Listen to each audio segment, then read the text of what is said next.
मुरब्बों की तादाद मालूम करना। यहाँ पर एक शक्ल दी गई है। हमें मुरब्बों की तादाद मालूम करना है। हम इजी ट्रिक के जरिए से मुरब्बों की तादाद मालूम करेंगे।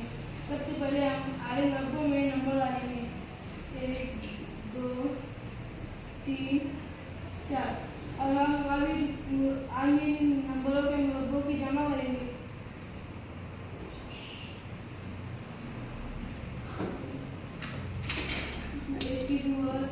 एक मुरब्बा जमा 2 का मुरब्बा जमा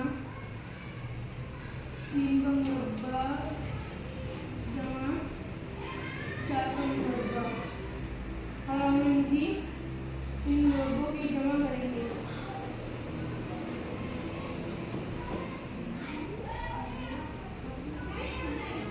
मुरब्बा 1 जमा 2 का मुरब्बा 4 जमा 3 का मुरब्बा 9 जमा 4 का मुरब्बा 16 और हम इनकी जमा करेंगे। 16 9 4 और 1 30।